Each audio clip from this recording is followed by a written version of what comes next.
guys, thanks for coming. Just a couple quick comments. Obviously, to say I'm very excited on Saturday would be a very shallow statement because I think everybody knows that. I'm honored to be here, honored to be the coach of the Ohio State University football team, and to come back home and coach in the great state of Ohio. Miami, Ohio. I know Miami very well. I coached the MAC conference for 2 years. I have a great deal of respect for them as a university. Like I said, I know them very well. I know the history, tradition, and then I also know their coach and I know their quarterback. I've been watching them play and the receiver. So it's going to be a good challenge for us. On behalf of our players, I can tell you this, our guys are ready to go play and they're ready to go play on Saturday. So with that said, I'll open up any questions. Rusty. Rusty Miller, AP. Which team do you have? Do you have a team that lost its last 4 games, that lost 7 games last year, or are you pleased with how they looked in the camp, and do you think they're ready to turn things around? I can't comment on last year's team. I have no idea. I can see a team that just had 51 hours off. That was their last time they were on their feet for football. I can't explain that. I'm hoping I can find out real fast at the beginning of practice if they spent time off their feet for 51 hours. But I think I got a team that's chomping at the bit to go play. And I wanted to have an angry team, a team with a chip on its shoulder. And at this point, I'd say we have that. Obviously, we've got a lot of preparation left in this week, but I like where we're at right now. And what's the talent level? Can you compare it at all with what you might have had in the past? Our talent level? Yeah. I mean, we're okay. I think, if I can go through position by position. There's some areas where we're strong, but overall, I think we have potential to be a good team, talent-wise.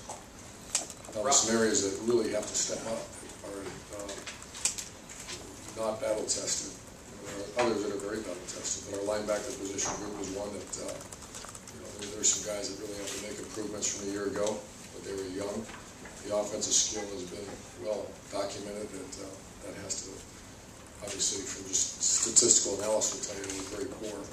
But I think those kids have really made a strong development.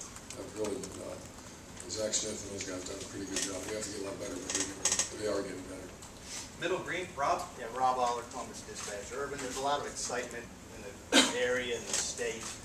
New offense, new system, but there's also this no bowl game, so there's a kind of mix of disappointment and excitement. What's your message to the players, to your staff, and really to the fan base going in? I think at some point that's going to have to be addressed. Now is not the time. Our team is going to be focused on point A to point B as fast as you can go in 4 to 6 seconds of relentless effort. Any other messages are not coming from here, and our coaching staff is aligned with that. I mean, there's no conversation about week 13, week 14, week 15, and Christmas break. What do we do? It's full metal jacket just to get to Saturday, and we're not ready. That's the cool thing is our guys know that, but they're getting ready. So there's no conversation about that now. Right front, green, Austin. Austin Ward, ESPN.com. Urban, when you have a training camp, how do you find a balance between getting an offense ready to run your system and a defense that might face some more traditional things when the season starts? Well, we've had very blessed to have very good defenses over the years, and that's one of the common, if you want to say criticism, it's truthful. Luke Fickell's job is not to stop Braxton Miller on the spread option offense. It's to stop Miami, Ohio. And so we spend a lot of time. One thing, Miami throws them a lot, so we were able to give them a lot of the same looks. But started last week, we would actually take our twos, and I say twos to defense. If you look at our practice schedules, once or twice a week, depending on, for example, in Wisconsin that runs a very dissimilar offense, you'll see twos to defense a lot. And I actually go down with the twos and coach them. And it's they're good players running the opponent's offense. So that's we take that. I mean, that's a great question because that's one of the areas. Like Oregon, how's their defense get ready for USC when they run nothing like them? And I think I know Chip very well, but I'm just saying what we do, we give a lot of effort to making sure they're looking what they're facing, what they're going to face. Right, Dave? Hi, Urban. Dave Biddle, Bucknuts.com. Can you discuss your involvement with your defense? Everybody knows you're heavily involved with the offense and special teams, of course, but it seems like you're also involved with the defense. Can you discuss that? Well, the plan to win says play great defense, and that starts with recruiting great players, number one, and hiring a great staff. I'm not that involved as far as I'll come in and give my recommendations. The seat that I get to sit in, I get to listen to both sides of the story. And I like our setup here. It's real close. I walk through 2 doors and I'm in a defensive staff room. And I'll say, what do you think about this? From an offensive perspective. And I'll watch their practice film and say, that's not, this blitz or this pressure, that really is not that hard to pick up. Let's go somewhere else. And, the installing our offense and kicking game has occupied probably 90% of my time. So any time I spend on defense, I'm just listening and making sure that the core values of the defense is on target. That's number one, running to the ball. And so if I see guys not giving that, I'm more the effort guy. I'm not going to overrule.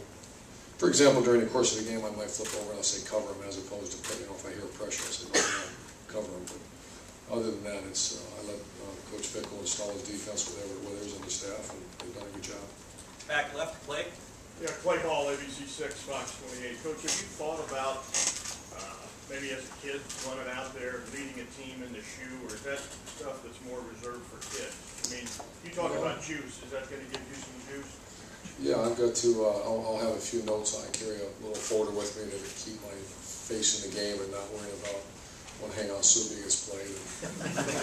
But I mean, that's real. I have to do that because I will be coming out of my shoes a little bit. That is, like you said, since I was 4 years old, or maybe it was 3 and a half, I can't really remember the exact time that I first saw the Scarlet and Gray play, so it's going to be an emotional time, very much so.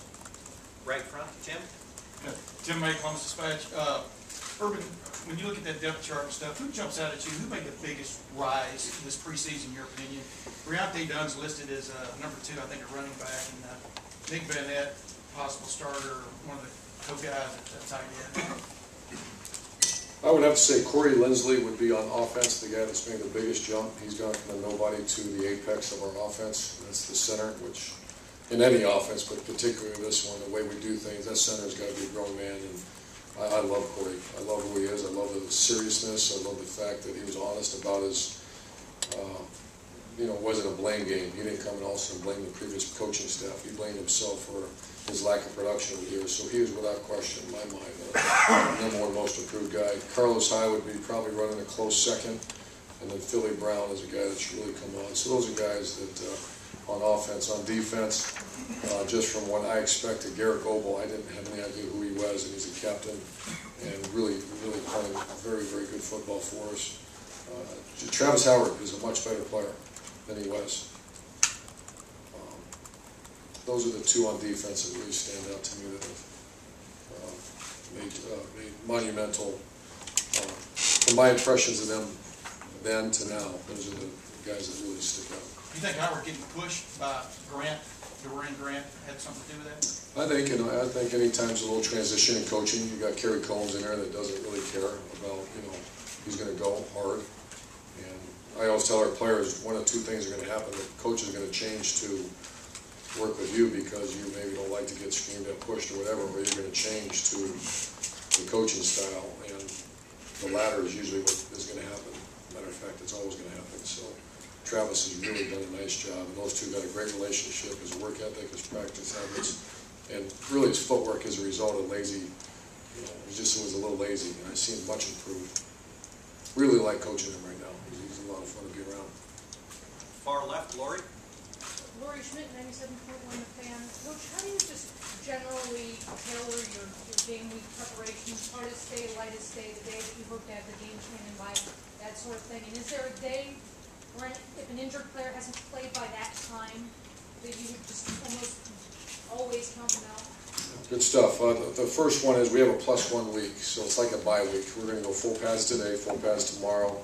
If they act like humans and practice really hard, we'll go just shoulder pads on Wednesday, and then Thursday, once again, if they act like they're professional outfit, we might even take the shoulder pads off on Thursday. If they don't, then we'll be full pads all the way through until Friday. I anticipate that won't happen because they're really good practice guys right now. Normal speaking, you go Tuesday, we call it Bloody Tuesday. It's awful. Tuesday's inside drill, run emphasis, just bad stuff. I mean, it's all the hard blitzes, all the hard looks. By Wednesday, we try to give them a little more confidence, and then Thursday we try to clean it up a little bit. And You don't want a ball on the ground, and we say no balls on the ground, no playbacks.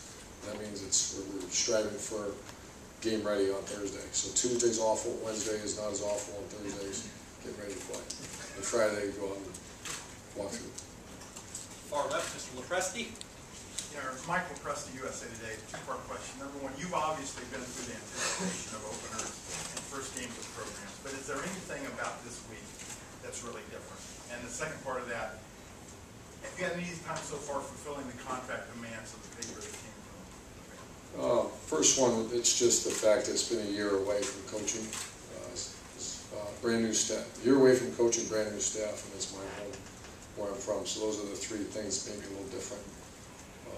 But it's, the good thing is it's not the first time that I've had to take a new team out on the field. I have a lot of guys on our coaching staff I didn't know, and I obviously don't know them very well yet, but you never know until you know. And that's, practice reading off a script in period 12 as opposed to second quarter, 13, 16 left on 4th down to 2, and whatever. Those are all situations that will be first timers for us. And that's the first time now in 10 years that I've had to do that, especially on offense. On defense, Mike and Luke have been together, but you got two brand new guys. So that's probably the biggest thing difference. Usually I've had complete continuity in offense, and now this is completely new. Front, Steve. All second part, the contract part, yeah, they're doing great. I actually got to see her play volleyball on Saturday night, so it's one of the things, checking off things on that. She did well, by the way. She got elected captain. I got a daughter that got elected captain. I'm a senior at Georgia Tech. That's kind of good. Steve, front. Coach Steve Hellwagon, Bucknuts. The question I have, looking at depth chart, 10 true freshmen, 4 redshirt freshmen on here. Have you ever started a season with a two deep that looked like that with that much youth? Yeah, sure. I think now I would be surprised. I haven't done a study, but that's probably a pretty normal place now. I kind of think it's certainly in the last 6 years in places like Ohio State and Florida, you got to recruit guys to go play. You're not recruiting the red shirt, so I think so. It's nothing's caught me off guard as far as how many freshmen are involved. I know I'm going to start 3, I think, on kickoff. 3 true freshmen will be running on kickoff, but we've done that before. The good thing is the 3 are really good players. Back left, Jared. Jared Small, ABC4. Just curious about Braxton's development. From the player that you maybe first met or maybe watched on tape a year ago to the player you see now after training, what are maybe the differences that we might notice when you see him Saturday? I think his leadership is not, I'm not saying this is critical, but is not, the lack of urgency. I actually watched him last year quite a bit. If with ESPN, or I just would try to watch him. And when we first got him, there wasn't a whole lot of urgency. And I think the no huddle up tempo makes the quarterback, you have to be urgent. And I think he's becoming a pro at what he does. He's a quarterback of an offense that's counting him in every play. So I think that's the urgency and the way he attacks the game. I mean, attacks the preparation, not the attacks the game, attacks the preparation for the game. Much better. Left front, Bill Livingston. Bill Livingston, Cleveland Plain Dealer. What are your thoughts on taking a team with a new scheme to them against the MAC school, where basically all they do is spread? That's why, I'm sorry, Bill. Miami seems to spread all the time. Everybody in the MAC. It's completely different than our spread. Their offense is 180 from. They're a spread that throws it. I mean, we're a spread that probably, at the end of the day, we want to be 50-50. We might be 60-40 run pass, but we're line up and come rocking off the ball type of spread offense. They're more of a drop back pass with that quarterback, a tremendous player, and that receiver's really good. Those 2 kids can play anywhere in America. Bill, front. No, Ruben Owens, Corpus Dispatch. I don't know if we talked at length or we talked at length about your special teams philosophy. Obviously, it's very important to you. Could you describe that philosophy and what potential you think this team has in that phase? Probably the best place to start would be pump block. We're a team that 1 year we blocked, I think, the NCAA record 7 or 8 in a year. So we want to come after. We want to be a pump block team. And so that kind of tells you the mentality that we have our best players run it. We want to change the game. We play the game of field position, which means that any opportunity we can to go force a bad punt or go after a punt, we will. and there's risk involved in that. Sometimes you run into a punter, and I have that meeting right away with the players to understand. I don't need any complaining about the if we run into a punter, here's why we do that. And then I have a field position chart that we live by. But I'd say very aggressive, and you see a lot of our good players on kicking. But I know Ohio State's always been very good in special teams. I'm not sure how much drastic change you'll see other than we will go after a bunch of punts. You like what you see from this team in terms of passing? So far, yeah, I really like what we see. Guys like Travis Howard are going to make a tremendous impact. I'm not sure how much impact he's had in the past. Right front, Bob. Bob Hunter, Columbus Dispatch. Urban, you've been pretty blunt in your assessment of a lot of aspects ever since you got here, which is kind of a change from the previous administration. And I'm just wondering if some of that is because you were taking over a new program and you were doing this, or if that's normal. And also, if you said you got a chip, some of the guys got a chip on your shoulder, if that's what you were hoping to get at this point, like motivate them to that point. Well, that's a great question. I think I've always been kind of upfront, and even maybe a year away after having more appreciation of what everybody's job responsibility is. I can come in and say, boy, the guys are really trying hard, and we're trying to win one at a time, and I'll leave the room. And I'm not sure that does anybody good. If someone's doing very well, it's my obligation, I think, to tell you Garrett Noble has come from nowhere to be a captain. And because this is all about 18, 19, 20-year-olds, not some 48-year-old coach. Or all due respect to you guys, it's about these players. And I just think honest assessment, honest evaluation, and to a point, honest, being honest with the media, so you guys know if this kid's not playing, why? It's because he's not doing very well. He has to do a little better in certain areas. I will also use it as motivation for a player. I like the fact that every once in a while I read something about our players who are sick and tired of hearing that. I mean, the receivers are good. That's you should be. If you're a competitor, if you're not a competitor, you probably it doesn't matter to me. I don't care what coach does, and I don't really care what people think. That's aren't the guys that usually change who they are. So that's my thought. Right back, Mark. Mark Coach, WTLW, WSN Lima. Seems like every Ohio State head coach has a different criteria for the Buckeye helmet stickers. Assuming we're going to continue with the helmet stickers, what will be your criteria for awarding the stickers? That's a very correct assumption. We won't continue. The Buckeye leagues. Could you imagine that?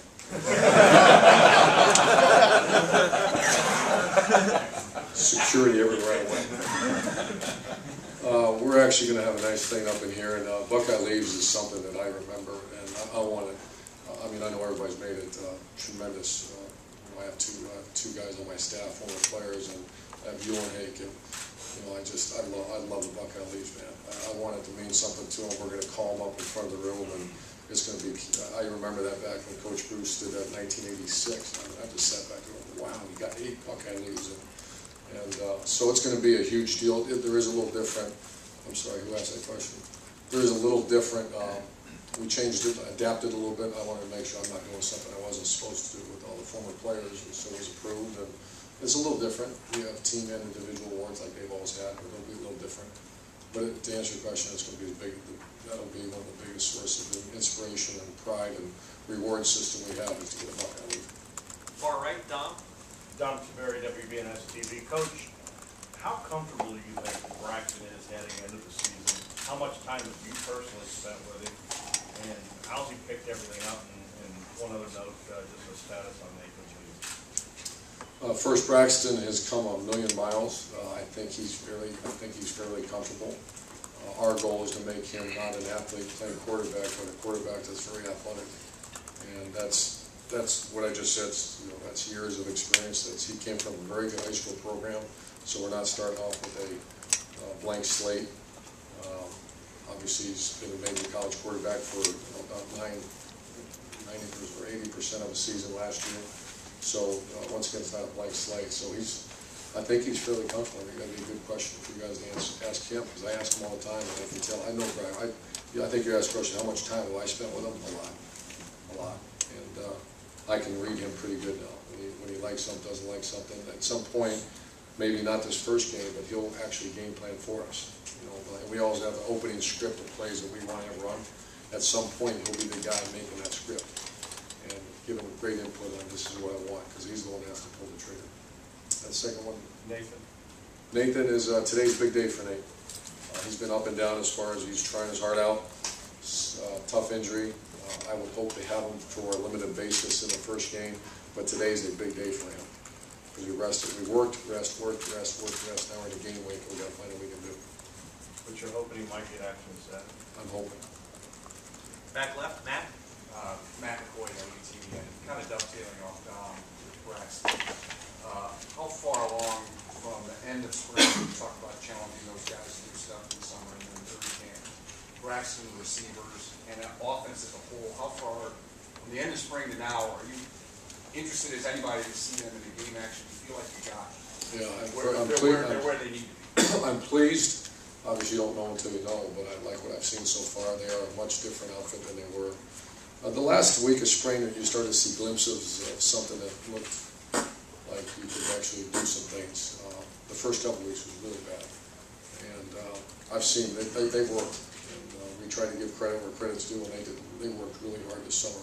There's no way they can get to where they're at on 18, 20 practices, whatever. I think we have 22 or 23. There's no way that Braxton Miller, Kenny Guyton, and that group of kids can be where they're at today if they didn't work this summer, because you just don't have time. And so I'm really excited to see what they got, because we'll see what they got. Far right, Doug. Doug Maurice, Cleveland Plain Dealer. You talked a little bit about the young linebackers, specifically on Ryan Shazier. Just what sort of are your expectations for him? Obviously, played a little bit at the end of last year, but still pretty much a young guy in a lot of ways. No, really young. And I'm biased because I love the guy, because he gives you everything he's got. He's so sincere about what he does. I've known him for several years now. I recruited him when I was in Florida. His God-given skill level is really high. So our expectation level is an all Big Ten type player. At some point, I don't know if it's this year, but he has that skill level. Some guys just don't have that skill set to play at that level. But he's got to have a good week of practice. I wouldn't say he's game ready yet. You know, he needs a good Monday, Tuesday, Wednesday. He missed a couple of practices during training camp. So he's got to get game ready and keep his weight up. I think he's 226 today. We have to, it's 15 pounds, I want to say, more than he was last year. And so, but you can't help but like Ryan Shazier. He gives you everything he's got. Far right, Jeff. Jeff Savona with Buckeye Sports Bulletin. You mentioned the plan to win a little bit ago. What was it that kind of led you to pick 4 things to kind of isolate? I mean, what's the utility of having those things kind of driven home to your team, pretty much at every turn to kind of...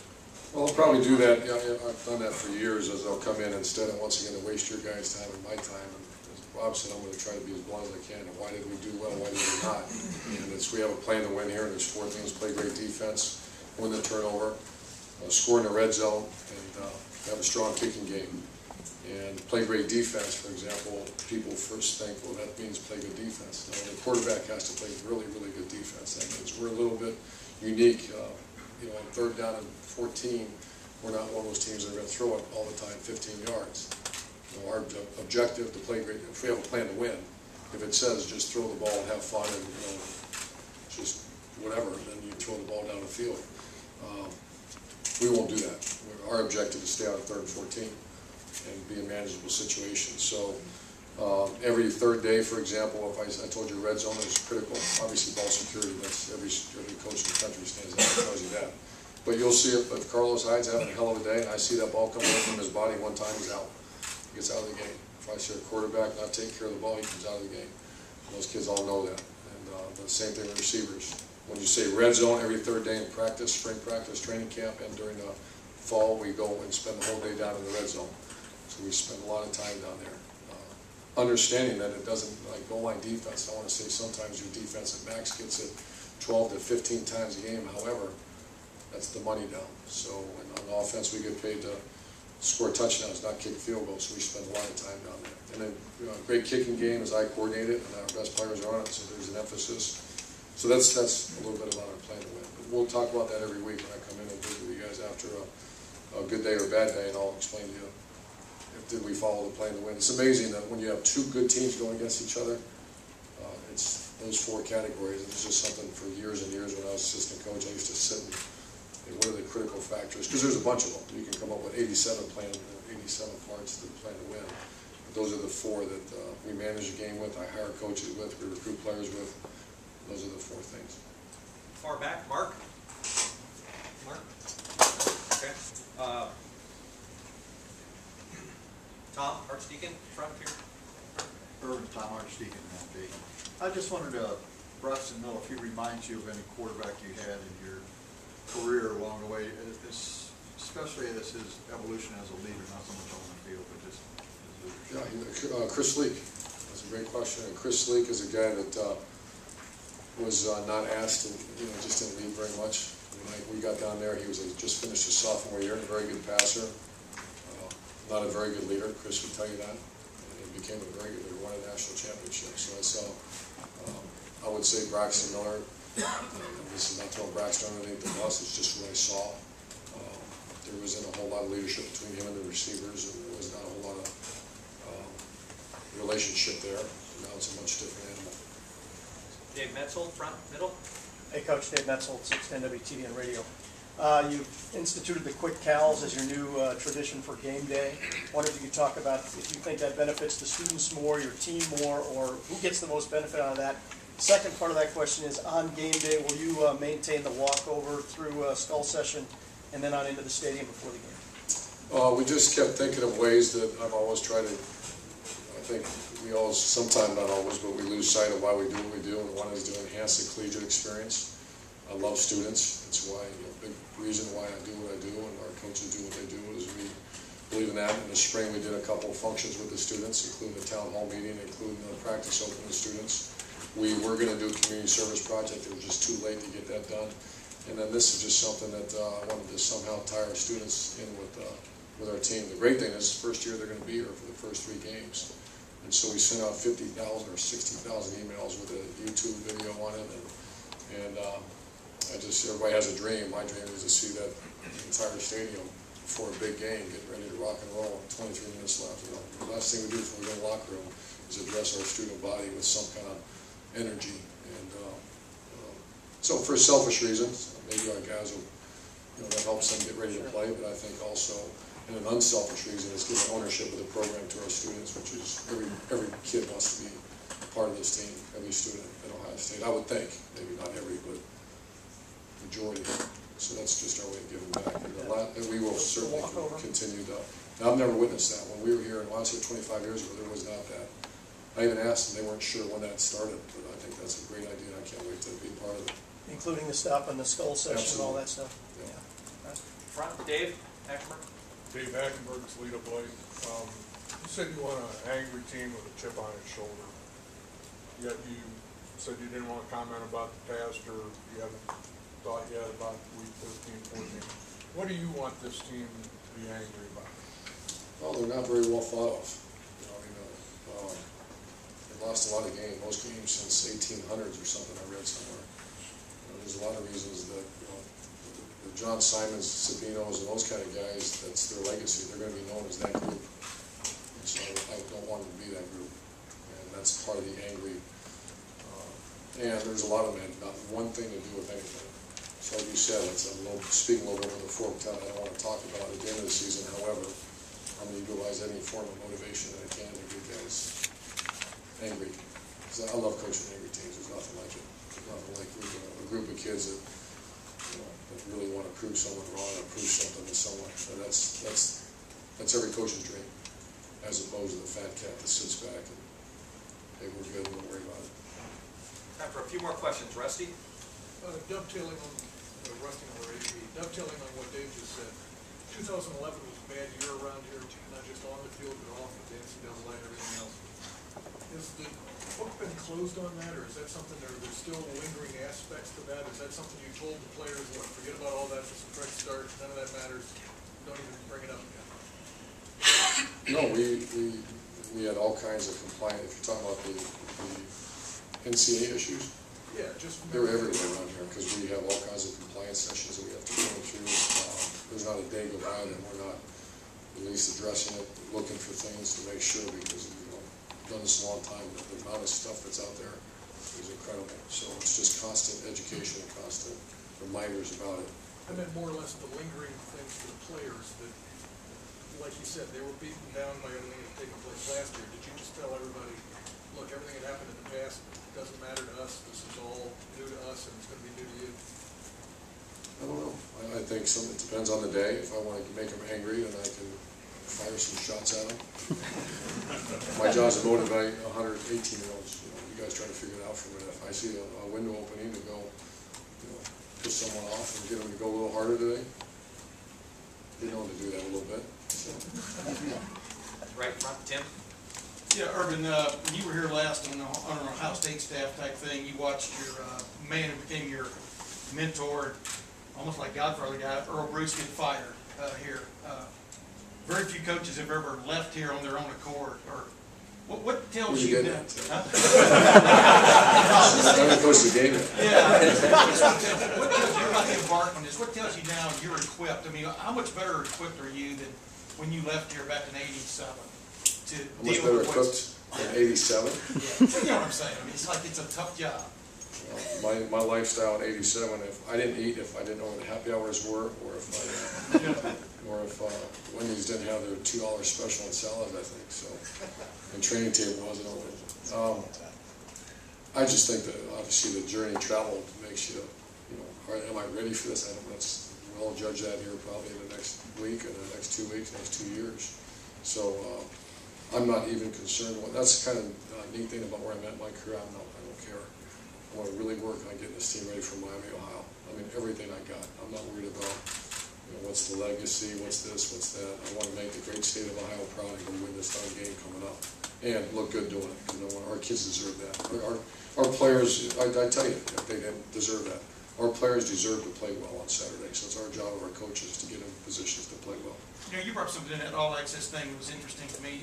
When Braxton kind of missed a pass on a 4th down, 3rd down play, and nobody seemed that upset about it. And have you seen an attitude change there from the standpoint of, I'm not going to bring up what the former saying was, but how important every play is to keep things going, et cetera? Well, we've hammered it. I have seen a change. I think we've addressed it over and over and over again. And the good thing is we have competitors at those key positions. If you can't compete, why? Starting in January, everything was competition. Everything was evaluated. If you're a non-competitor in the classroom, non-competitor on the practice field, then you miss a ball, then you're just a non-competitor, which is fine. There's plenty of non-competitors. They can't play for us, though. I mean, the guys might be a little slower, might not jump as high, but they're going to refuse to lose. And those are the guys you'll see on the field on Saturday. So there is a little different culture change and shift because we hammer that real hard. Last question, Jason. You mentioned a couple of times, Jason Lloyd from the academic teacher. You mentioned a couple of times Braxton wasn't a very good leader last year. Is part of that just because he was a freshman, or is that not a good excuse? And second, to piggyback on Tim, you left Utah on your own, you left Bowling Green on your own. I know what you just said, but have you ever been fired from a job? Oh, yeah. Twice. At Ohio State, I was a graduate assistant, but we still got thrown out. And then I was 27 years old and got fired at Ohio State. So I was 7 months pregnant too. It was a bad deal. Makes you want to work that much harder. What was the other? You got me in this fire. Well, you and Tim, appreciate that. I got 3rd downs to work on here in a minute. You got me. I'm just talking about the pressure, it's like. Braxton being a freshman, is that a good excuse for not being good? I wouldn't say excuse, it's real. You look at the evolution of Braxton Miller. He came to spring practice to be behind Terrell Pryor, and he signed here, and it's a mindset. Well, a lot of times, if he wanted to go start somewhere as a true freshman, there are plenty of places where it took him. And then all of a sudden, bang, that's gone. Then all of a sudden you come to training camp and, am I really ready to do this? And he probably would not tell you that, but just being around athletes my entire life, that there was a little bit of angst as far as if he was prepared to do that. And he didn't perform as if he would early in training camp. I did some research on it. So I wouldn't say that's an excuse. That's absolutely real. True freshmen are hard to lead. I've never really had a true freshman come in and lead a team. It's really hard to do. Coach, Thanks, guys. Thank you very much.